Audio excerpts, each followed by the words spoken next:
I am Bailey. I am a representative for the Khayrallah Center for Lebanese Diaspora Studies at North Carolina State University. Today, I am interviewing Ghassan Zeineddine, who is an assistant professor in creative writing at Oberlin College. We are excited to honor him as one of our Khayrallah Prize recipients for 2023 in the category of written works for his short fiction anthology, Dearborn Stories. Hello. Hi, Billy. Thank you so much for that warm introduction, and I'm just really so honored to receive the prize and to talk with you today. Well, great. We're happy to have you. I'm going to start off with a quick Mhm. question. Hopefully, it's quick. I mean, you can share as much as you want to share. Can you tell us a little bit about how you came to the craft of storytelling and writing? How did you choose this field? Yeah, yeah, it's kind of interesting because I guess I can go back to my high school days. And I grew up in the Middle East, but my family we came to the States in the early 90s. And And in high school, I was actually obsessed with the sport of wrestling. I really enjoyed it. I invested so much of my time and effort into it. And I remember my I had always enjoyed reading and actually writing, but I wasn't like that passionate about it. But I remember in my sophomore year of high school, I had one of the assistant wrestling coaches who's also an English teacher, and he had wrestled at Princeton University. His name is Kevin Durkin. He gave me an essay by John Irving titled The Half Pound Piece of Toast. And it's a nonfiction piece. And John Irving is now a world famous fiction writer. But this essay is in his essay collection titled Trying to Save Piggy Sneed. And it's a few pages long. And so again, my assistant coach, Kevin Durkin, he just gave me like a photocopy of the essay. And he said, I think you'd enjoy reading it. And the essay is about when John Irving was a high school wrestler and how he went to this wrestling tournament and how one of his teammates on the way to the tournament, they stopped at a hotel and one of his teammates ended up eating like a small piece of toast. And his teammate got disqualified from the tournament because he was overweight for his weight class. And I remember reading it like literature about a sport that I cared so deeply about. It really inspired me. I was like, wow, my goodness, like, writing can do this. It can kind of give you insight into something that you're also very passionate about. And so that stuck with me. And so I started reading John Irving's work. His fourth novel, The World According to Garp, is about a writer and a wrestler. So again, that combination I was like, wow, you can be a writer and a wrestler. How interesting. Um, but then, when it was time to go to college, my parents being they're very loving parents, but being very protective Arab parents, they weren't used to this idea of, here in the States, it's like once you finish high school, you're supposed to leave town to go to college. And that's not the case in the Arab world. People basically stay local. And you don't really leave the house until you get married. So my sister and I weren't allowed to actually leave the DC area. Um, so I ended up attending George Washington University, and they didn't have wrestling, and so I had to um, give up the sport of wrestling. And there were opportunities to wrestle in college, and some scholarships came about to do that. But so I wasn't able to pursue that opportunity. So I was left with like a deep void, and I replaced that void with writing and reading. And so, from I guess as I became just like an obsessive avid reader, I guess I would say around the age of 18 or 19. And that's where I really also became obsessed with writing. So basically it was to kind of fulfill this void. Like I was like, what am I going to be obsessed with now? Because at that time wrestling had given me a lot of meaning. And so like reading and writing just kind of replaced that. And it's been my obsession like for the I'm 43 now, so I guess for the past 24 years. Well, it's definitely something that you've done a lot with, that you've had a whole career now that's based around writing and creative Uh-huh. writing. So Right. you've filled the void and gone beyond that with Thanks. this. Thank you. Yeah. Yeah, some of those early influences I do think also come across in your writing in the way that Yeah. you're able to talk about these seemingly really mundane experiences and Yeah. turn them into something that's so much deeper and bigger than it That's was right. on the surface. Yeah. Mm-hmm. Mm-hmm. So that brings us to our next question then. What inspired you to create an anthology about life in Dearborn and Lebanon, and how did you select these particular stories for inclusion in this Yeah. anthology? Yeah. So they're very connected, writing about Dearborn and writing about Lebanon. Um, and so as I said before, I grew up in the Middle Middle East East. and I spent almost all my 20s in Lebanon. And so I've lived for about 16 years of my life in the Arab world. And ever since college till about almost like my late 30s, I was just primarily writing about Lebanon. Because that was what I was really familiar with. And I had no interest in writing about my Arab American experience because for me, in the DC area, there are a lot of Arabs, but for whatever reason, like in high school, and when I was a bit younger, I didn't have any Arab friends, so I didn't know what that was like. And so my Arab American experience was very isolating. And I thought that, well, there's so many other ethnic American writers who have dramatized this experience of isolation in their own works. I was like, I don't have anything new to share. So I didn't write about it. And I was only primarily writing about Lebanon. So I published a lot of short stories just about Lebanon. I also have a failed novel though that was set in Lebanon, but it never saw the light of day. Um, so that's some kind of context. But when I was in DC living there, I had heard about Dearborn. Like when I was a teenager, I knew that there was this Arab American community up north in Michigan, although we had never visited. And my parents would order, like food items from places in Dearborn, including Shatila, which is like this famous bakery. And they would get boxes of baklava from Shatila. So I became aware of it. And then years later, I was in a doctoral program in Wisconsin, and I really started to research the Arab American experience in depth in works of literature. And Dearborn kept coming up. And so I did a lot of archival research about Dearborn. And so it really started to become like this obsession with the city. And then a job opened up at the University of Michigan, Dearborn. At the time, I was a visiting professor at a small liberal arts college in Ohio.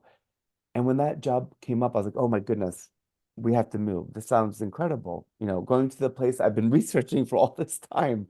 And so we did. And I mean, I tell you, I mean, going to Dearborn was just transformational on a personal and professional level. On a personal level, um, it was like really the first time that I ever felt I belonged to a place in America where I didn't feel like I was an outsider.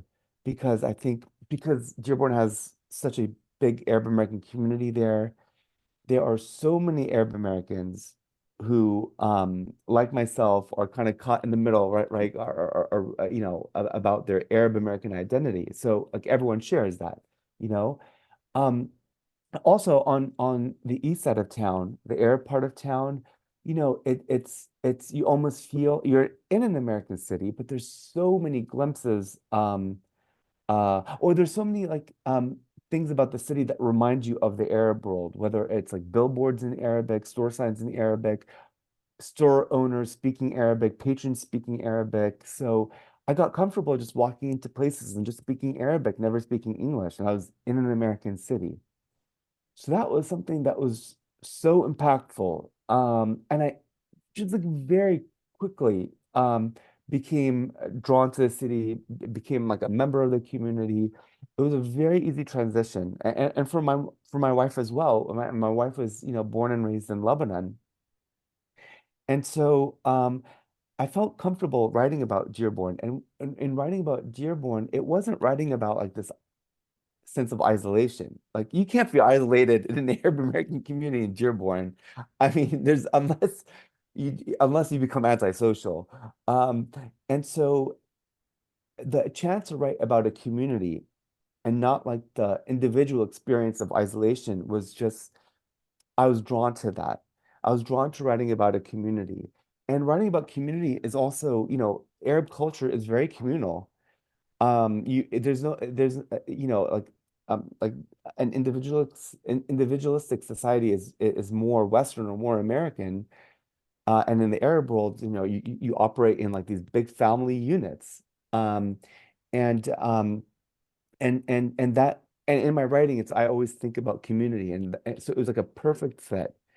And in writing about Dearborn, it also allowed me to write about Lebanon because there's a big Lebanese American community in Dearborn, and there's like a back and forth. People kind of go back and forth between Lebanon and Dearborn. Um, and so in the collection itself, there's some characters who were born in Lebanon and they immigrated to Dearborn. So with those characters, it allowed me to write about their experiences in Lebanon with a lot of authenticity. And I love Lebanon, I love Dearborn, and being able to write about both places because Dearborn is also defined like um the Dearborn experience has a lot to do with the Arab experience too. And so that really allowed me to write about two places simultaneously. So as a creative writer, it was just so incredibly fulfilling. I'd been writing about Lebanon for years, and I was still able to do that while also being able to explore, the intricacies of the Arab American community in Dearborn. Yeah, that actually comes across, I think, in a lot of the Hmm. works that you write, particularly in your narrative perspective. Hmm. In Hmm. the story Speedo Man, something that really stood out to me was that Hmm. you use the we in order to tell the Right. story. So it's a collective experience amongst. Exactly. Exactly right. Hmm.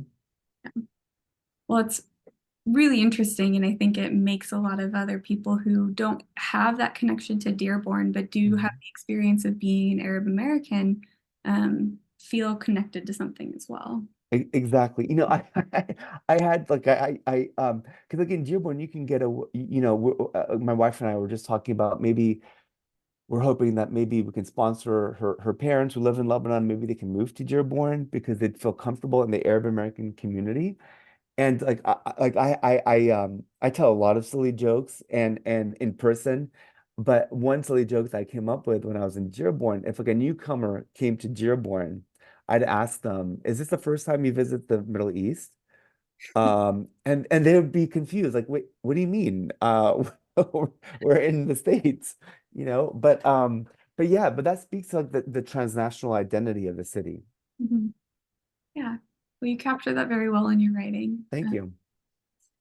My next question is, how did your personal background and experiences influence the narratives in your anthology? Which you touched on a little bit already, but we can maybe get a little more insight into that. Yeah, in that sense, it definitely, yeah, I was talking about like my experience living in the Arab world, particularly in Lebanon, allowed me to write with authenticity about the characters who were born and raised in Lebanon. I guess, I would say like maybe my sense of uh isolation, like growing up partly in the States as an Arab American, not having any Arab friends, that feeling of being like an outsider. I think that may have like seeped into some of the characters in the collection where even though some of the characters are they're part of an Arab American community, there's a part of them that seems just a bit outside of the community. And quite often that's because of their artistic ambitions. Like so the opening short story of the collection is called The Actors of Dearborn, and it follows this character named Yusuf who is a failing stage actor, but he always loved being an actor and he wanted to make it on the stage on Broadway. Um, so that kind of like, and in a way, he felt like he was somewhat of an outsider in his community because his parents and his friends didn't really understand his ambition to be an actor. So maybe that experience of feeling um, like an outsider when I was living in DC kind of seeped into some of these characters' feelings of yeah, isolation, I guess. Yeah, yeah, that I think definitely comes across as well. Hmm. Get a little bit more into some of the character choices that you made later in the interview, but Right, that gives right. good insight into that. Hmm. Hmm. So the next question is that your anthology has been praised for its authenticity in portraying the complex cultures and challenges of life in Dearborn and Lebanon, as well as for its humor, which we have talked about in the office and get a good kick out of. Oh, So, good. sorry. Good. Yeah. So why did you opt for humor as your narrative approach? Yeah, it really it's kind of like my life view. It's how I've always perceived the world. Like I was just mentioning earlier, I tell a lot of silly jokes, and so many of them don't land. Like you should talk to my family members, my friends. They quite often roll their eyes when it's like just relentless, like jokes left and right, and I just throw as many as I can, hoping that a few will stick. But in writing, it's different, and it has to work on the page. But I do, and it's not easy to make a reader laugh. But I feel as if you're able to make a reader laugh, they really will go with you wherever you want to take them. Like like it disarms them, and it kind of like in some cases might infuse them with this energy and they want like more of it. And so I tend to use comedy to also speak to the political and to speak to more tragic matters, or more serious matters. And for me, the way to navigate that is actually through comedy. But it's a very delicate balance because when you get to the serious slash tragic material or content, you have to treat it with the utmost respect. And that's where like the comedy kind of takes a back seat to the serious of the subject matter, but then it can kind of go back to something more comedic.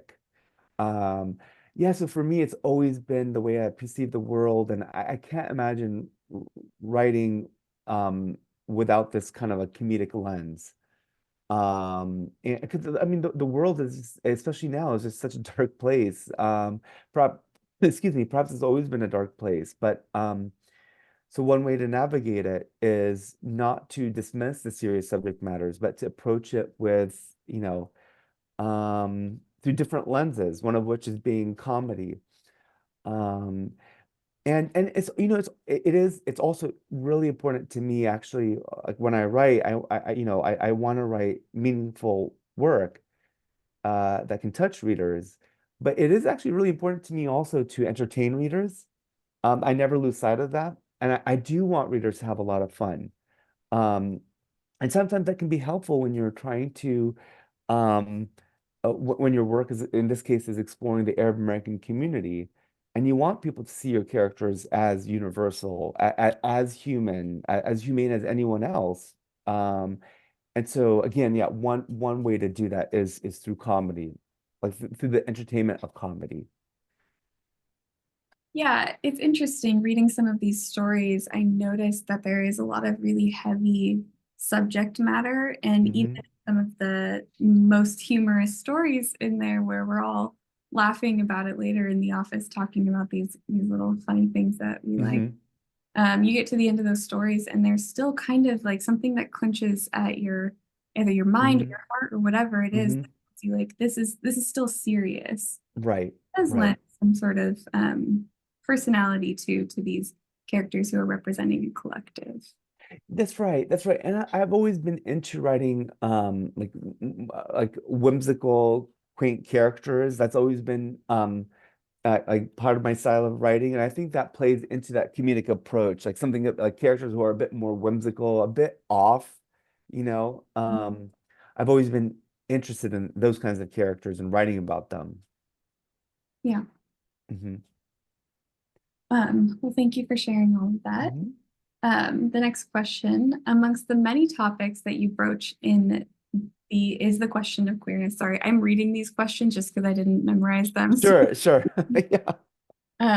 amongst the many topics that you broach is the question of queerness in Arab American life, especially with the character Yasser, which you Mhm. mentioned earlier. Why was that an important trope for you, and how did you engage this complex topic? Yeah.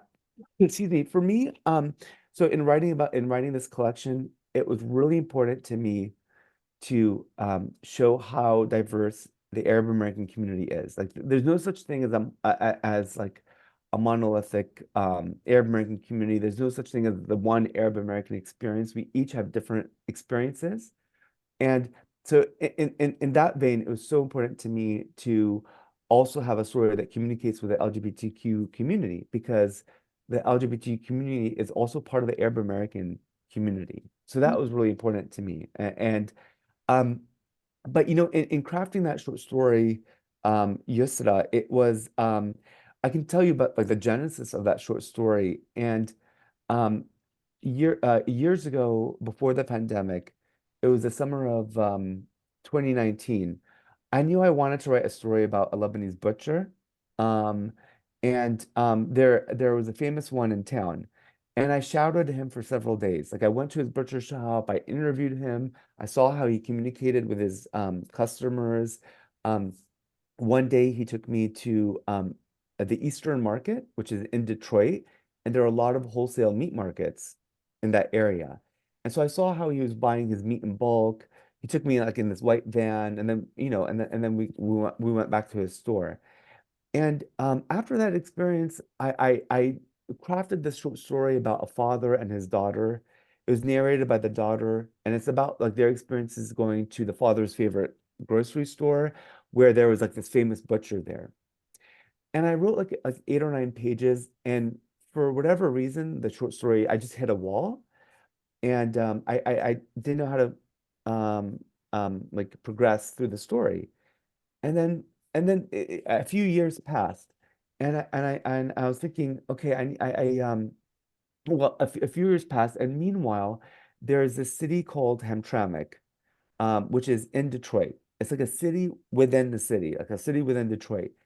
And it used to be there used to be a big Polish American community there. Now it's predominantly Yemeni American and Bangladeshi American.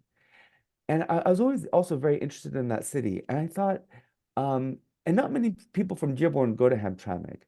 And I thought, wouldn't it be interesting if a character for some reason goes to Hamtramck because they're trying to hide some kind of secret.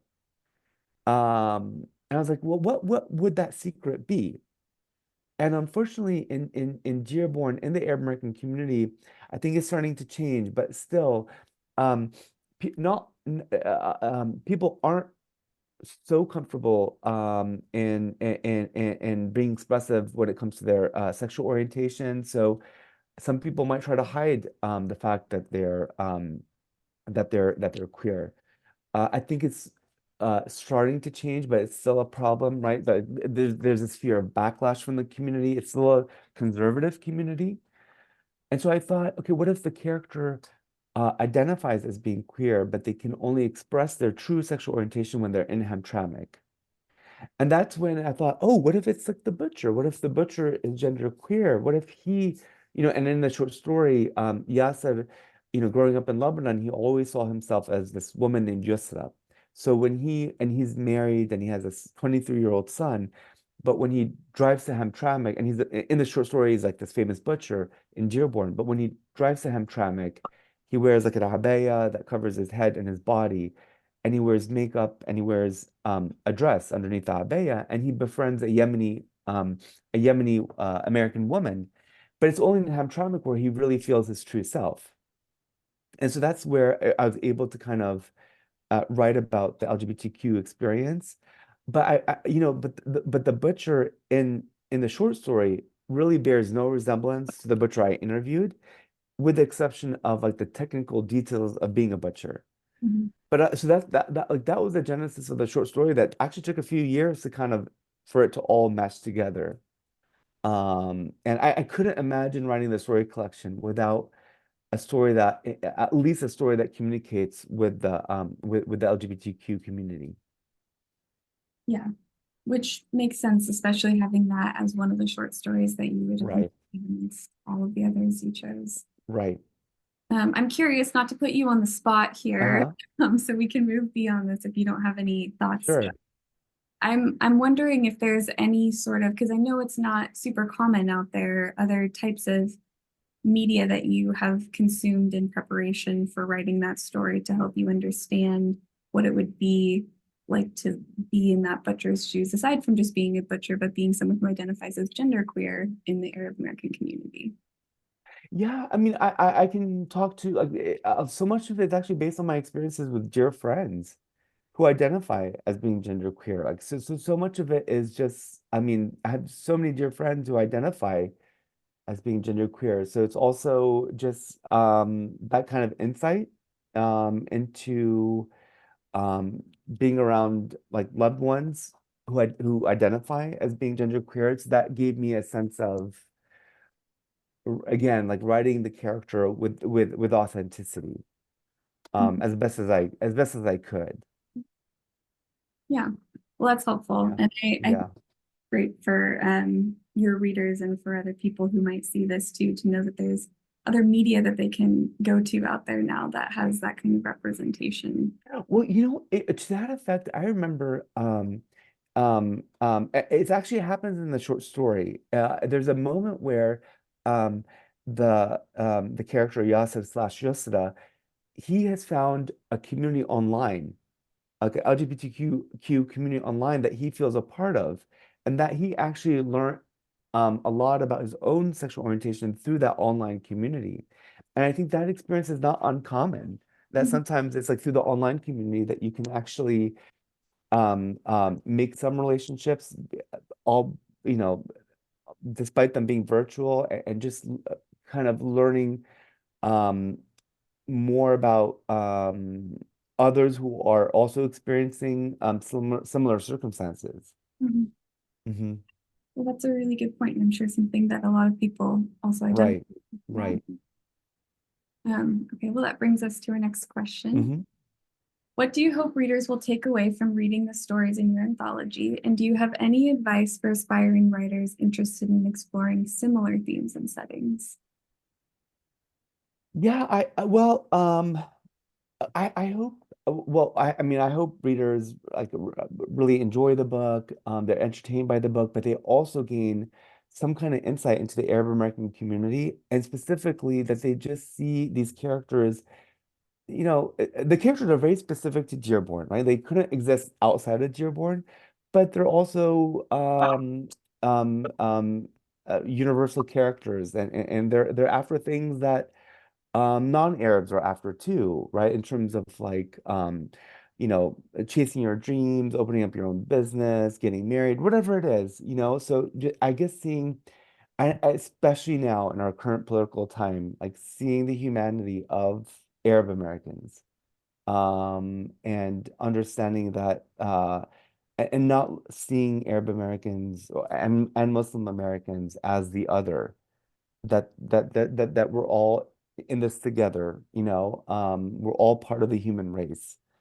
So I'm hoping that readers also take that into consideration. And I will say, and I say that also in light of, I'm not sure if you saw the article, but several weeks ago, the Wall Street Journal published like this incredibly racist, damaging article that said that referenced Dearborn as the jihadist capital of America. And it's so racist and so dehumanizing.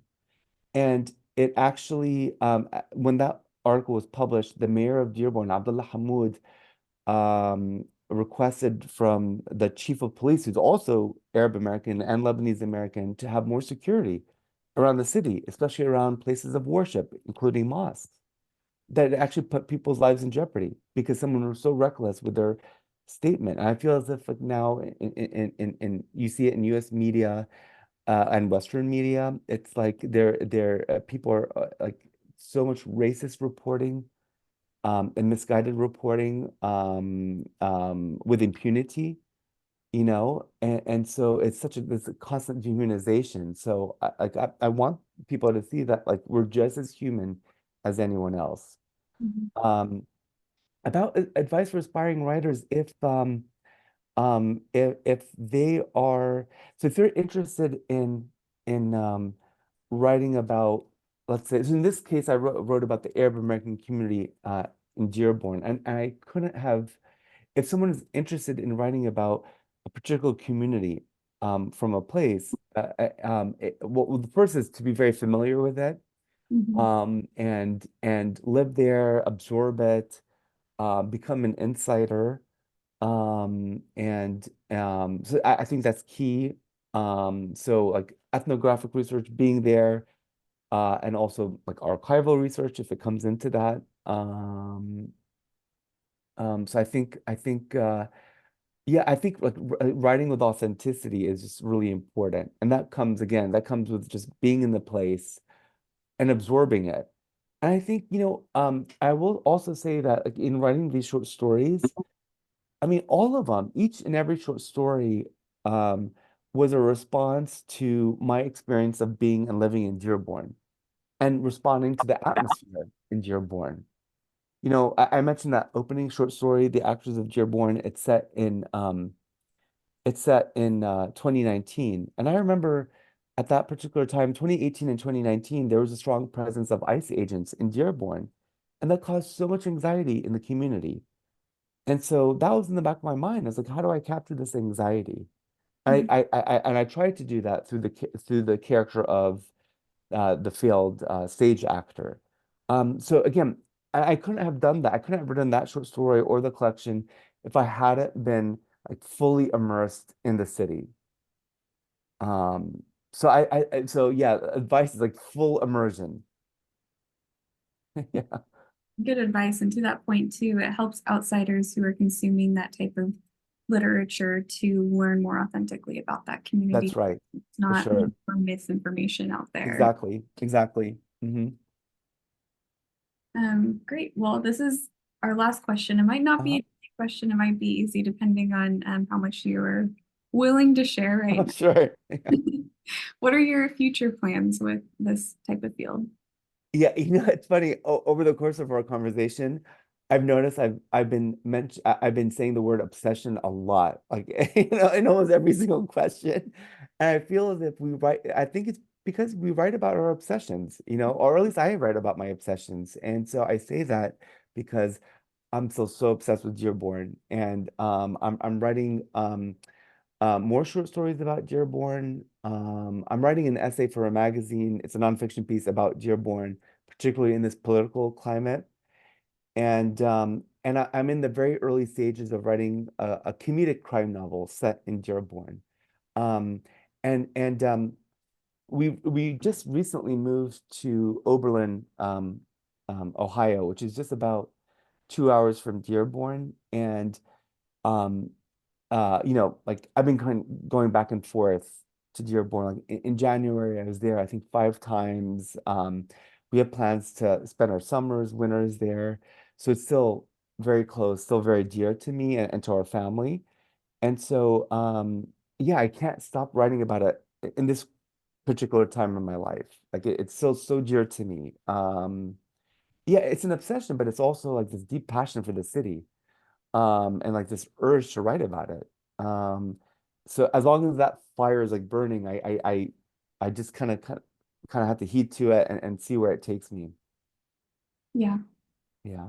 I think I hear a lot of writers mention things like that where you just you kind of go with your gut, whatever is Yeah, expressing exactly. now, it's something that you still have to get out. Yeah, you can't. I mean, I had this idea several years ago, and I started to do a bit of research about um, Arab American peddlers, because peddling was so big in the Arab American community, starting from like the late 19th century. My great grandfather who emigrated from Lebanon, and he went to Brazil, and then he eventually made his way to West Virginia. He actually peddled goods in West Virginia on mountain roads. Um, and so it's been part of my family history too. And but then he went back to Lebanon though. But it's been part of my family history. And I thought, oh, I need to write like this generational story about peddlers. And I was really into it, but then I was like, I just can't right now. It's not speaking to me. Dearborn is speaking to me. So yeah, like you said too, it's just like you just have to kind of go with what is inspiring you, or your gut instinct. And because it, like not only as a writer, but if you're writing about something that you're not that inspired by, it will show on the page, and a reader won't be into it. Like Yeah. if you're not into it, for sure your readers won't be into it. So if you're really passionate and excited about a project, I think that really shows on the page. And that makes readers excited. Mhm. To that end, I'm curious if you have a favorite of the stories that you've published in this particular anthology. Oh, I can't say I have a favorite because it's like saying who your we have two little kids. We love them both dearly. I can't it's hard for me because I see them as like 10 little kids. Mhm. Um, but I can say I guess the stories that I had, I mean, I will say the story that I had that came actually really quickly and I had a whole lot of fun with was the short story Speedo Man. And it was just like, because I thought it was just so ridiculous, like a ridiculous premise, which I thought, okay, this is fun. It's a lot of fun to write. And we were talking about it earlier. You're saying about the communal voice, like the collective voice, and I was talking earlier about responding to your atmosphere. And I'll give you like the sources of inspiration for that short story. My wife and I had just recently moved to Dearborn, and we were looking to join a gym. And we went to this place called the Ford Community Center, which is exactly where that short story is set. And it was mostly they're mostly Arab American patrons. And we were in like the cardio room, and there's a big glass barrier wall. And on the other side of the glass barrier wall, there was a swimming pool, a big swimming pool, and a jacuzzi. And there were literally 5 or 6 Arab men in the jacuzzi, and there were about 5 or 6 Arab women in the shallow end of the pool, and the women were wearing burkinis. And I don't know if they were related or not. I have no idea. But that image was really striking to me because they were such gendered spaces. And I knew the women in the shallow end of the pool would not dip into that jacuzzi unless the men vacated it. You Mhm. know, they wouldn't feel comfortable otherwise. And the men were literally hogging the jacuzzi for so long. I looked at my wife, I was like, I mean, like, I can only bear a jacuzzi for like, I've barely been in a jacuzzi, but like, I can't do it more for like 2 minutes. It's so hot, you know? I was like, they've been in there for so long. And so that image really stuck with me. And I thought I need to write a short story that represents like the men in the jacuzzi and the women in the shallow end of the pool. And I thought, what if they're married? And you have like these two competing voices. But at the same time, I thought, okay, something's missing. I need something that like that unifies the voices other than them being married. And that's when I thought of, oh, what if this character named Speedo Man comes in and he's wearing like these nostalgic images of Lebanon on the back of his Speedos. And once I thought of that character, Speedo Man, that's when I knew how to write the short story. And that one actually came really quickly um, because I had been thinking about those two collective voices and I just needed something like something narratively to kind of tie them together. And it allowed me, and it's a voice-driven piece, so it allowed me to kind of have fun with the voices, how both the men and the women can be very critical of each other and how they both respond to Speedo Man in different ways. Um, so that one, yeah, that one I think like yeah, I had fun writing it. And there are other short stories that are a bit like absurd that I had fun writing too. I think, and I tell my students this, if your piece is going to be a bit absurd, like have fun with it. Like how absurd can your story be? You know, if you're going to be absurd, try to be as absurd as you can and see where it takes you, you know? Yeah. So like that freedom it was inspiring to me. So I guess yeah, maybe Spider-Man was a whole lot not necessarily my favorite story, but like one in which I had m most fun writing. Yeah. Well, that's interesting that you say that because it comes across in the story in the whole anthology. That's collectively one of our favorites in the office as well. Oh, okay. Yeah. Yeah, and the element of the nostalgic images of Lebanon, like that was just something that really stands out and is a little absurd, but I think Yeah, and I also wanted, and that story also gave me a chance to write about Lebanon, and it also allowed me to play with this, like, nostalgia, because like nostalgia can be really dangerous in works of literature because it can romanticize your ancestral land, not give a very accurate picture. Mhm. So I wanted to also kind of tackle nostalgia in a different way. And I thought that way allowed me to be whimsical, absurd, and all, but at the same time allowed me to speak to like the characters, specifically those five husbands and their longing for home. Mhm. Yeah. Is that kind of how you, I mean, was the selection of which images to choose a personal decision for you? Yeah, for sure. I mean, I think one image was like the Pigeon Rocks, which is in Beirut, and like when I'm in Lebanon, like I'm obsessed with walking on the Corniche, which is like the seaside promenade. So I'd always walk to that point of the Pigeon Rocks. I think another image is like a French colonial style building, and you see that all over Beirut. So yeah, those were images that were actually very dear to me. Yeah. Well, Yeah, I appreciate you sharing that. Yeah. sure. And it allowed me to be nostalgic. So it allowed me to disguise my own nostalgia.